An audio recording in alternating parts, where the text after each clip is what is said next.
हाय हाय, परमात्मा की वाणी है भाई। सतगुरु बिन काहू न पाया ज्ञान, जो थोथा बुझ छड़े किसाना। भाई गुरु बिन वेद पढ़े जो प्राणी, समझे न सार रहे अज्ञानी। अब प्रश्न चल रहा है कि वस्तु कहाँ खोजे, कहाँ किस विद लागे हाथ। एक पलक में पाइयो भेदी लीजे साथ। एक समय एक गांव में एक साहूकार रहता था, और उस साहूकार ने अपना धन अपने ही जमीन में, अपने ही बाउंड्री में दबा रखा था। अपने घर में ही नीचे गहरा दबा रखा था,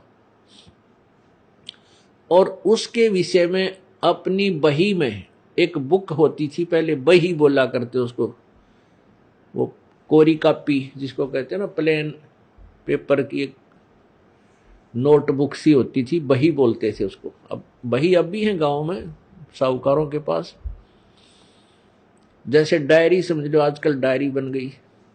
तो उस बही में लिख रखा था कि धन मैंने ऐसे ऐसे दबा रखे।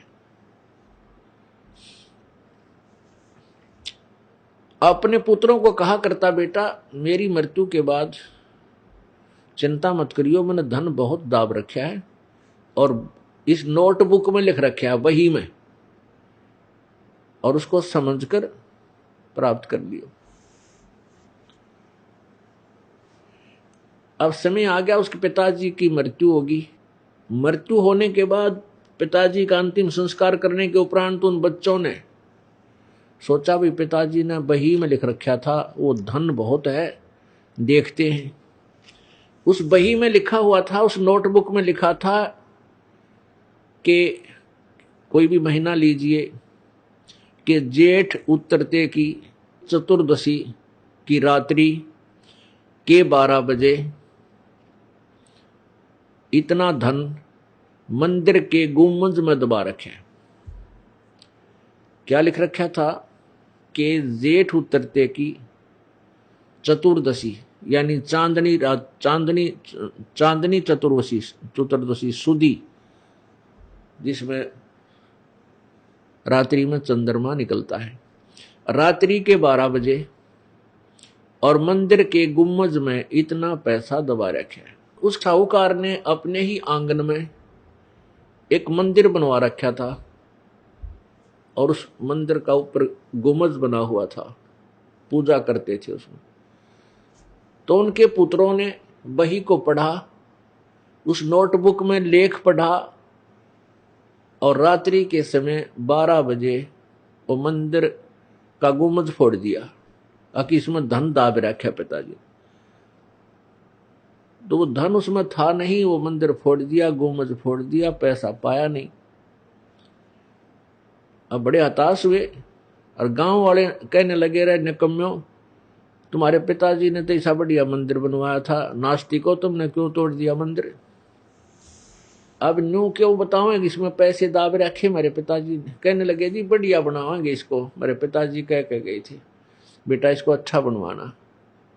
गांव वाले शांत हुए। फिर उन बच्चों को बड़ा दुख हुआ कि पिताजी ने तो झूठ बोल दिया, जहां लिखा था वो पैसा वहां मिला नहीं। दोनों बड़े क्षुब्ध हुए, पिताजी को उलाने देने लगे कि पिताजी झूठ बोलते थे, झूठे थे।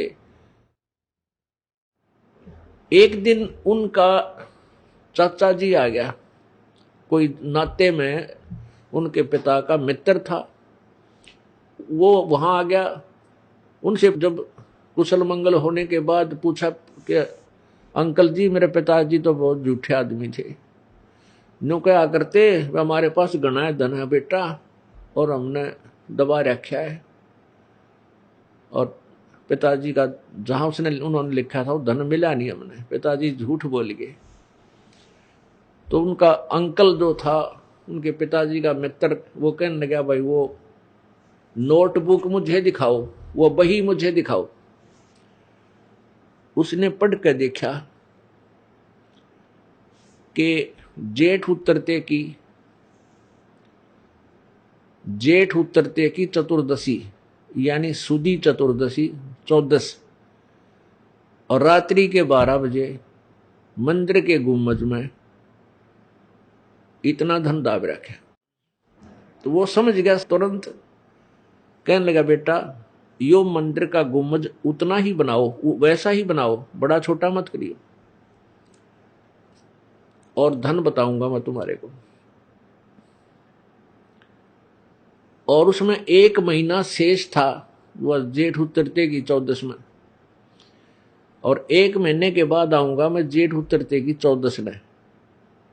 ये मंदिर तैयार कर दो इतने। उन्होंने मंदिर तैयार कर दिया, वो गुम्बज न्यू का न्यू।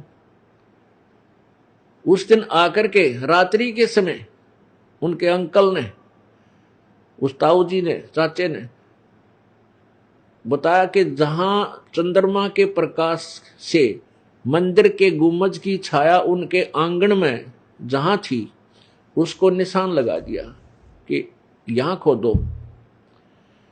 अब वहां रात में खोदा तो धन जो का तो मिल गया। तो ये संत जो हैं ये गुम्बज फोड़नीय हैं, इनको अपने सदग्रंथों का ज्ञान हुआ नहीं और सब ने बकवाद गढ़ रखी है। अब इस दास को परमात्मा ने इतनी बुद्धि दी कि हमने वो स्थान ढूंढ लिया जहां यो खजाना था। ये सांकेतिक शब्द हैं। वो सांकेतिक शब्द थे कि जेठ उतरते की 14 रात्रि के 12 बजे और मंदिर के गुम्बज में इतने रुपये दबा रखे।